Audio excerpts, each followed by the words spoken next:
اعوذ باللہ من الشیطان الرجیم بسم اللہ الرحمن الرحیم رب اشرح لی صدری ویسر لی امری واحلل عقدۃ من لسانی یفقہوا قولی۔ محترم جناب ڈاکٹر آفتاب صاحب، ڈاکٹر چودھری عبدالرحمن صاحب، انتہائی عزیز اسٹوڈنٹس، طلباء طالبات، چوہی صاحب نے بھی بات کی پاکستان کے مستقبل کے بارے میں، پاکستان ہم کیسا دیکھنا چاہتے ہیں، کیسا پاکستان ہو جو آپ کے مستقبل کا ضامن ہو۔ جب ہم ملک کی ڈیفینیشن پڑھتے ہیں مختلف پولیٹیکل سائنس کی کتابوں میں، تو سات چیزیں ایسی ہیں جو ماڈرن کنٹریز کو بنانے کے لیے ضروری ہیں۔ اس میں سب سے پہلے جو ذکر آتا ہے وہ پبلک ویلفیئر ہے۔ کوئی بھی ملک جب ملک بنتا ہے تو اس کے مقاصد میں سب سے پہلا مقصد یہ ہوتا ہے کہ وہ اپنے پبلک کی ویلفیئر کرے، maintenance of law and order کرے، امن ہو، سکون ہو، آپ کا جان، آپ کی مال، سب آپ یہ فیل کریں کہ محفوظ ہے۔ سوشل ویلفیئر ہو وہاں پہ، اسٹیبلشمنٹ آف جسٹس ہو، کوئی ملک آپ بنائیں تو اس کی عدالتیں انصاف کر رہی ہوں، مظلوم کو یہ یقین ہو کہ اگر اس کے ساتھ کہیں پہ ظلم ہو تو اس کو انصاف مل سکے گا۔ اکنامک ویلفیئر ہو، پولیٹیکل ویلفیئر ہو، پریزرویشن آف اسٹیٹ ہو، ملک کی حفاظت کی بھی ذمہ داری لوگوں کے اوپر ہو۔ یہ سات ایسے عناصر ہیں جو مل کے ایک ماڈرن اسٹیٹ کا وجود میں لاتے ہیں۔ ہمیں آج یہ دیکھنا ہے کہ ہم ان ساتوں میں کہاں لیگ کر رہے ہیں، کہاں پورے اتر رہے ہیں، کہاں ترقی کر رہے ہیں، کہاں ترقی نہیں کر پا رہے۔ ان سات میں اگر آپ دیکھیں تو جو سب سے امپورٹنٹ اور سب سے ضروری اور پہلے نمبر پہ جو ہم نے ڈسکس کیا دیٹ از پبلک ویلفیئر۔ باقی 6 پوائنٹ جو ہیں وہ اسی کو سپورٹ کر رہے ہیں۔ دس از آل اباؤٹ پبلک ویلفیئر۔ ملک بنتے ہیں، صوبے بنتے ہیں، شہر بنتے ہیں، سوسائٹیز بنتی ہیں، اس میں بیسک جو پوائنٹ ہے وہ پبلک ویلفیئر ہی ہے۔ اگر وہ پبلک ویلفیئر کر سکتے ہیں اور پبلک ویلفیئر کر رہے ہیں تو وہ کامیاب ملک کہلائیں گے۔ اگر وہ نہیں کر پا رہے تو پھر وہ کامیاب ملک نہیں کہلائیں گے، بدقسمتی سے۔ ابھی چوہی صاحب نے بات کی کہ 100 سال کے بعد ہم پاکستان کو کیسا دیکھنا چاہتے ہیں۔ ایک ورلڈ بینک نے رپورٹ شائع کی 2019 میں، اس کو نام انہوں نے دیا پاکستان ایٹ 100۔ 2047 میں پاکستان کیسا ہوگا اور جیسا ہونا چاہیے اس کے راستے میں رکاوٹ کیا ہے۔ جو انہوں نے مینشن کی چیزیں اس میں ایک تو یہی تھا کہ 2047 میں ہماری آبادی شاید 50 کروڑ کے قریب پہنچ چکی ہوگی، اتنا بڑا ملک ہم بن چکے ہوں گے۔ لیکن جو رکاوٹیں انہوں نے ہمیں اس رپورٹ میں انہوں نے بتائیں، اس میں سب سے بڑی رکاوٹ جو سامنے آئی وہ ویک گورننس تھی، پور گورننس تھی۔ آج جیسے ہماری پور گورننس ہے، اگر ہماری آبادی اس سے 2 گنا ہو جاتی ہے تو یہ گورننس کے مسائل ہمارے اس سے بھی زیادہ بڑھ جائیں گے جو آج ہمیں نظر آ رہے ہیں۔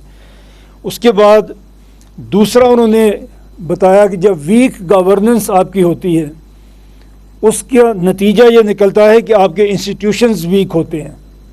جب انسٹیٹیوشنز آپ کے ویک ہوتے ہیں تو وہ کرپشن کو جنم دیتے ہیں۔ جب انسٹیٹیوشن اپنا کام نہیں کر رہے تو آپ کو، پبلک کو، اپنے مسائل کے حل کے لیے رشوت دینا پڑتی ہے۔ تیسری چیز جو اس نے رکاوٹ بتائی ہماری ترقی میں، جو رکاوٹ ہوگی وہ ڈیولیوشن آف پاور کا نہ ہونا ہے۔ ہم اوورلی سینٹرلائزڈ ملک بن گئے ہیں انفارچونیٹلی۔ ہمارے 4 صوبے ہیں، 25 کروڑ کا ہم ملک بن چکے ہیں، اور ابھی تک ہم نے جیسے 1947 میں جب ہم آزاد ہوئے، پاکستان کی ٹوٹل پاپولیشن کوئی 33.7 ملین تھی، 3.5 کروڑ سے بھی کم تھی، اور آج پاکستان کی آبادی 25 کروڑ تک پہنچ گئی ہے۔ ہمارے انتظامی یونٹ جب ملک بنتے ہیں، ہم اگر یہ اس طرح سے اس کو ڈسکس کریں اور میں کوشش کروں میں آپ کو اپنی بات سمجھا سکوں، ملک تو پبلک ویلفیئر کے لیے بنتے ہیں. ہم نے ابھی اس چیز پہ بات کی. پبلک ویلفیئر کے لیے کوئی بھی ملک ایسا نہیں ہوتا جو ایک ملک کے لیول پہ پبلک تک پہنچ سکے، پبلک کے مسئلوں کو حل کر سکے. اس کے لیے ملک پھر اپنے یہاں چھوٹے انتظامی یونٹ بناتے ہیں. ملکوں میں صوبے بنائے جاتے ہیں. آپ نے دیکھا جیسے امریکہ میں اسٹیٹس ہیں، باقی اس طرح ہر ملک میں صوبے ہیں، کہیں پہ اسٹیٹس ہیں، اور پھر ڈسٹرکٹ گورنمنٹس اور لوکل گورنمنٹس بنائی جاتی ہیں. عام طور پہ 3 ٹیئر گورننس جو ہے وہ ملکوں میں ہوتی ہے، ایک فیڈرل لیول پہ، ایک صوبے کے لیول پہ، اور ایک لوکل لیول کے اوپر.